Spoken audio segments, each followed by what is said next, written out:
Hello everyone, today we're delving into the capabilities of these two compact Armadas Pentium 2 laptops for gaming in pure DOS, the 7800 and its smaller twin, the 7400. What makes these laptops noteworthy is the inclusion of an ES692 General MIDI wavetable synthesizer chip, and also the S3 Verge graphics chip that further enhances their appeal as it is well known for its excellent compatibility with DOS games. However, equipped with the Pentium 2 CPU, the question arises, can their performances be optimized to match the reference CPUs from the 286, 386, 486, and Pentium?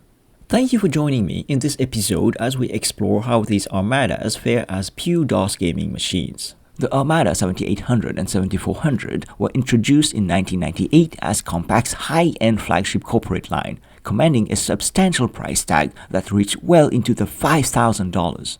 The 7800 supports a Pentium 2 CPU of up to 400 MHz, while the 7400 up to 366 MHz. The 7800 is quite massive at 9 pounds and measuring 12.6 by 10.2 by 2 inches, while its smaller twin takes about 25% less space and at least 2 pounds lighter. The 7800 features a 14.1-inch Active Matrix display, while the 7400 also exists in 13.3-inch configuration, both with a native resolution of 1024 by 768 and driven by the same 4MB S3 Verge on the AGP bus. They both have onboard 64MB SD RAM expandable to 256MB. They also share the same 101 keys keyboard with 4 programmable keys and integrated EasyPoint 3-pointing device, as well as audio volume control keys. I personally prefer the absence of the palm rest of the 7800 as it allows my wrist to maintain a more natural angle. On the right, there are 2 PCMCIA slots that support both 16-bit PC card and 32-bit card bus cards. The multi-base supports a floppy drive, optical drive, SuperDisk, or an additional hard drive. Both laptops have all the standard ports: PS2, mouse-keyboard combo, parallel, serial, VGA port, and a USB 1 port. Both laptops require a proprietary caddy for the hard drive, which can be quite difficult to find. Bear this in mind if you decide to get any one of them. Officially, they support 14GB hard drives, but they detected only 8GB with my 16GB flash cards. The 7800 has the advantage of an internal AC-DC power transformer. You just need to plug the Mickey Mouse style cable directly into the unit. The 7400 requires a specific external 18.85V 3.2A adapter. Time to power them up. There are 2 power buttons. Both turn the laptops on if they are turned off, but the push button places them into sleep mode from the on state. The sliding power button turns them off completely. To access the BIOS settings, they require a special diagnostic partition on the hard drive. If it doesn't exist, it can be created by either booting from a setup diskette or using the recovery CD-ROM. Subsequently, you can access the BIOS setup by pressing the F10 key when the boot up screen appears. Both laptops share this very fancy looking BIOS with a graphical user interface. Let's see what we can do here. We can set the sound card interrupt, DMA channel, and the base address, but nothing much more of interest. I was hoping to find CPU throttle and cache settings. The only performance-related setting available is in the power management section that enables running the processor at half speed. BIOS resource mapping is good, as we can easily obtain more than 600KB of conventional memory, plenty for almost every game.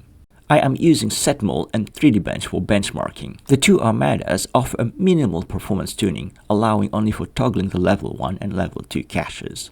The CPU can be set to run at roughly half stock speed, but is only achievable when the laptop operates on battery mode.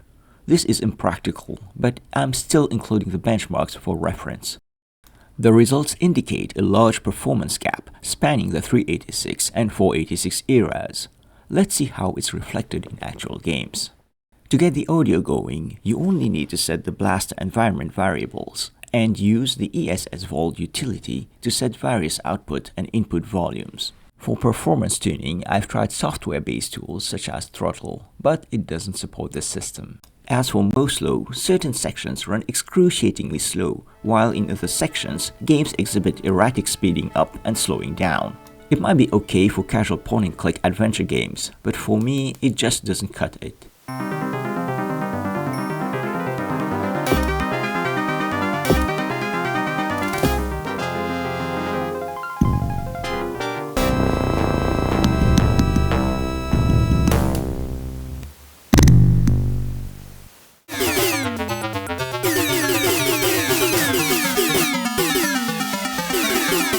For games that work though, everything has been very solid and very stable. To maximize the use of the screen panel, the hardware video scaling option is triggered by the function and T keys. Unfortunately, it doesn't utilize the full display area. This results in unused top and bottom blank portions and a compressed appearance for 320 by 200 games. The sound quality is great and compatibility is top-notch with low noise and minimal interference.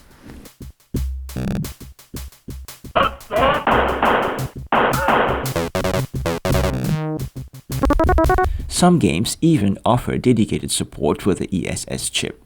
As for the ES692 wavetable chip, it really adds a whole new sonic dimension. This chip is used in a variety of sound cards, such as in the coveted compact business wavetable ISA card, as well as in the modern E-Wave module from Serdashop. Let's now enjoy some samples.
Controls the empire.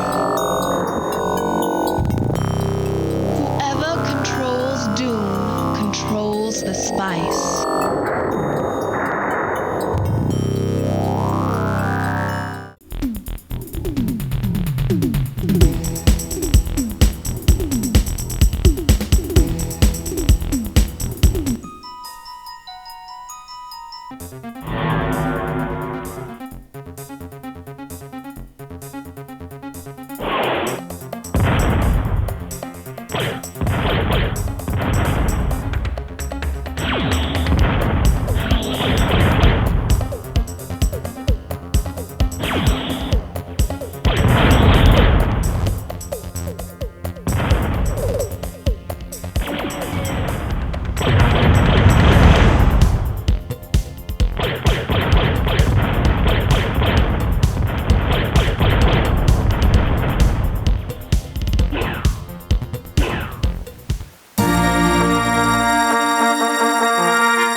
Sir, our TIE interceptors have located a rebel fleet orbiting the planet Torcana.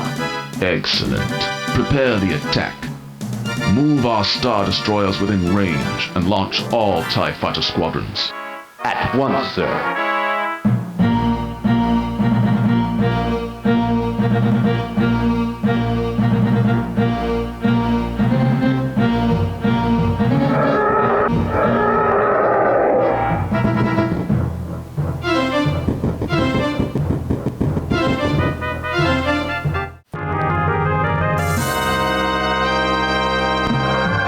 Kyrandia is disappearing.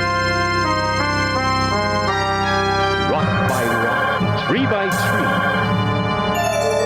Kyrandia ceases to exist. The royal mystics are baffled. Every reference has been consulted. Even Marco and his new valet have been allowed into the conference.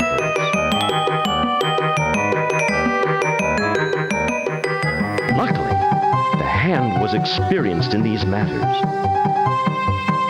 Finally, a plan was approved that required a magic anchor stone to be retrieved from the center of the world. Xanthia, youngest of the Kyrandian mystics, has been selected to retrieve the stone.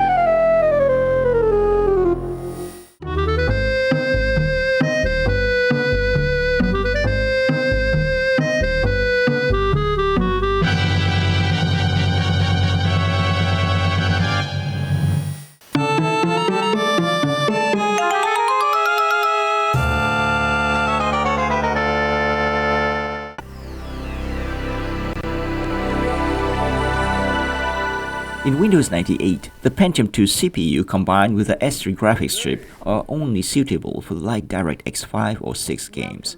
Anything higher might cause visual artifacts. This operating system is great for file transfers thanks to USB support though. It's a shame that the CPU tweaking capabilities are limited, offering no control over throttling and cache memory operation modes. The Pentium 2 CPU is not ideal for speed-sensitive games designed for the older 386 and 486, while late DOS-era titles might be too demanding for these Armadas. However, both the Armada 7800 and 7400 are great choices for 286 games and also well suited for games released between 1995 and 1997. Choosing between the two, the decision ultimately comes down to the form factor preference or availability. And I'm giving them a score of 3.5. Now hang on a little longer. Curious about a Toshiba Libretto alternative? Hit the subscribe button and be the first to discover it in the next episode. See you soon.